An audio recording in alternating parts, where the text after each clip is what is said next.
చెప్పేది అంటే ఆమె క్లయింట్గా నా దగ్గరికి రావడమే జరిగింది. ఒక అడ్వకేట్గా మాత్రమే నేను కేసు టేకప్ చేస్తాను. దాని మీద ఒకళ్ళతో ఆమెకి ఇవ్వడం జరిగింది. ఇదే జరిగింది.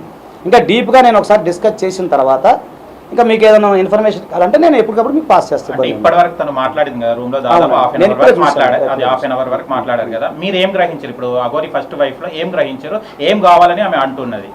ఆమె ఏమంటుందండి, అదే జనరల్గా ఏంటంటే ఆమె డిమాండ్, ఇప్పుడు మాకు చెప్పిన డిమాండ్ ఏంటంటే బైగామి. మీకు తెలియదు ఏముంది, ఇప్పుడు భార్య బతుకు ఇంకా వివాహం చేసుకోకూడదు కాబట్టి అలా కనుక సర్కమస్టాన్సెస్ ఎవిడెన్స్ ఉండి ఇవన్నీ ఎవిడెన్స్ కనుక ఉంటే దాని ద్వారా మేము మామూలుగా ఏదైతే క్రిమినల్కి వెళ్తామా, లేకపోతే ఏదైతే ఆర్సీఆర్ కొన్ని ఉంటాయిలేండి అది దానికి సంబంధించి అలాగా మేము ఫైల్ చేసుకుంటామా, లేదా ఇంకో రకంగా ముందుకెళ్తామా చేయొచ్చు. ఇంకొక విషయం ఏంటంటే నాకు ఆ వర్షిణి గారు కూడా పరిచయం, అంటే వర్షిణి నాకు పరిచయం లేదు కానీ వాళ్ళ పేరెంట్స్ మాకు పరిచయం. ఎలాగంటే వాళ్ళు మా ఇంటి దగ్గరే ఉంటారు, మాది విజయవాడ, మాకు కృష్ణలంక మాకు. సో వాళ్ళకి మాకు 3-4 కిలోమీటర్ల దూరం ఉంటుంది.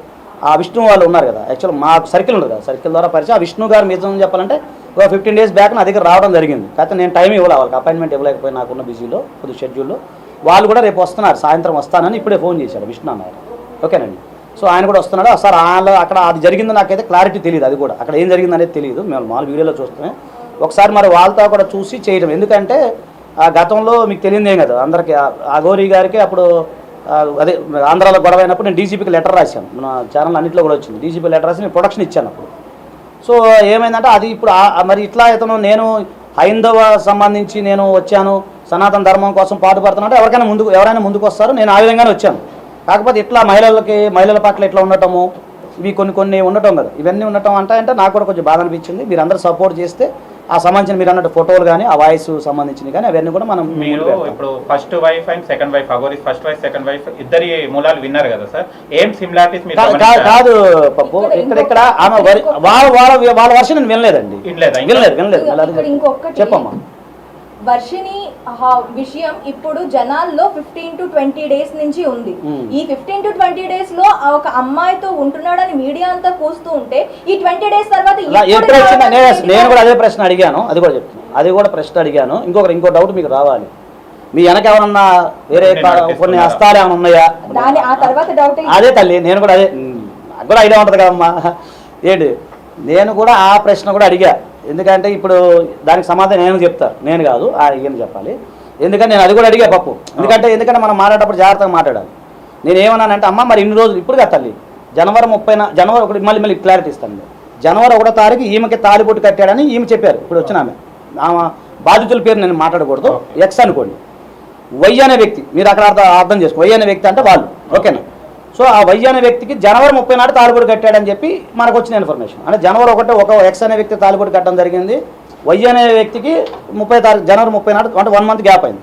సో అప్పటి నుంచి కూడా ఈ వర్షం మీరు అంటే వర్షం ఏమన్నా ఇప్పుడు ఏమో చెప్పింది మీకు చెప్తాను, నాకైతే ఐడియా లేదు.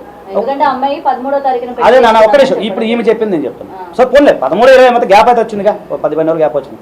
ఇప్పుడు అది వదిలేద్దాం. ఇప్పుడు మీరు అన్నట్టు మా సిస్టర్ అన్నట్టు ఇప్పుడు వరకు కూడా ఇది ఎంత జరిగింది కదా, విషయం జరిగింది, బాగా పొక్కింది, లైవ్లు వస్తూనే ఉన్నాయి, అన్నీ చూస్తున్నప్పుడు ఇప్పుడు రావాల్సిన అవసరం ఏంటి అని నేను కూడా మిమ్మల్ని మీలాగా ప్రశ్నించాను. జరిగింది అదే కన్వర్సేషన్. ప్లస్ ఇంకోటి కూడా అడిగాను తల్లి, ఏమని అడిగిందంటే మీ అధికారం ఉన్నారా, ఎందుకంటే ఇన్నాళ్ళు లేని ఇప్పుడు మీరు ఎట్లా వచ్చారు బయటకు వచ్చారు అంటే ఆమె కొన్ని కన్నీళ్ళతో ఏడుస్తుంది, దానికి నేను చెప్పలేను కొన్ని. సో ఆమె ఏడ్చింది, ఆమె బాధ ఏదో చెప్పుకున్నారు, కొన్ని ప్రైవసీ ఉంటుంది, రైట్ టు ప్రైవసీ ఉంటుంది కదా, అది కూడా నేను చెప్పలేను. సో ఆమె ఏడ్చింది, ఏదో బాధపడతా ఉంది.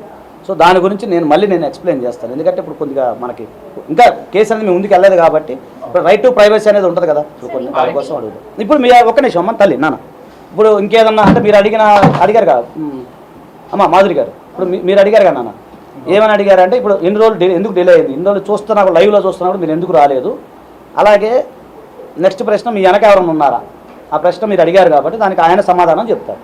అది మీకు తెలిసింది మీరు చెప్పండి, తెలియకపోతే నో అని చెప్పండి. నెక్స్ట్ రేపు బ్యాంక్ నుంచి ట్రాన్సాక్షన్స్ ఏమైనా చేసింది అఘోరికి మామయ్య గారు? నేను అడిగితే మాత్రం ఇది పెట్రోల్కు వాటికి వీటికి కొన్ని డబ్బులు ఇవ్వమంటే పర్సనల్గా అంటే ఫోన్పే ద్వారా కొన్ని పంపినని చెప్పి అవునాయని 10 గుంటల భూమి ఏమో తీసుకున్నాను ఆశ్రమం గురించి పెట్టాలి ఎక్కడ ఉంటే చూడు అని చెప్పిందంట. చెప్తే ఆమె సరే చూద్దామని ట్రై చేస్తే ఇక్కడ అక్కడ ఇక్కడ అనుకుంటూ తర్వాత నెట్టేసుకుంటూ. అసలు ఈ విషయం మీకు ఎప్పుడు తెలిసింది, మీ కోడలు ఇలా చేసిన సంగతి, అఘోరి వీళ్ళిద్దరు వైఫ్ అండ్ హస్బెండ్ అయ్యారు సంగతి మీకు ఎప్పుడు తెలిసింది? నాకు జనవరి 1 రోజు హ్యాపీ బర్త్డే మరి ఇలా అఘోరి వస్తుందంటే ఆమె అమ్మకి ప్రతిరూపం లేక కాళీమాత అఘోరకాయలు అని వస్తుంది కదా, అయితే నేను ఆమెని చూస్తే పెద్ద పెద్ద మనుషులే అమ్మని మొక్కుతురు ఆమె. మేము కూడా సరే కాళీమాత రూపం కదా అని అట్లా మొక్కదాం. సరే ఆమె హ్యాపీ బర్త్డే అంటుందట అంటే మరి ఇంత క్లోజ్ ఎక్కడ తెలియదు అంటే నాకు ఇట్లా ఫోన్ కాంటాక్ట్లో వచ్చిందంట. నేను కూడా ఎక్కువ ఫోన్ గురించి నాకు తెలియదు, ఈ టచ్ ఫోన్ల గురించి. అయితే ఆమె చెప్పిన తర్వాత సరే మరి మామయ్య మీరు కూడా రండి అంటే January 1 అట్లా అంటే December 31 నుంచి తెల్లారితే 5 January 1 ఆ రోజు హ్యాపీ బర్త్డే అని అంతా ఇట్లా కొండగట్ట వెళ్ళిందంట. ఇక కొండగట్ట నుంచి షార్ట్ కట్ రూట్లు ఉన్నాయి అని అవి కూడా నాకు తెలియదు, కానీ ఆ మంచిర్యాల అనే వాళ్ళ ఊరు అక్కడ ఉందంట. అటు నుంచి కొండగట్ట పైన నుంచి తిరిగి మళ్ళీ ఇటు రాగా హనుమాన్ టెంపుల్ కూడా ఆగి హ్యాపీ బర్త్డే చేసుకుంటాను. హ్యాపీ బర్త్డే ఆమె కోసం అయితే కేక్ కూడా తీసుకొచ్చిన తర్వాత ఈమె ఏం చేసింది, దండలు వేసింది. చెప్పాము ఇంతకుముందు మీకు మీడియా ముందు. ఆ దండలు చూపించినాం. ఆ దండలు వేసింది తర్వాత పసుపు కొమ్మ కట్టింది. ఈ పసుపు కొమ్మ ఎందుకు కడతారు?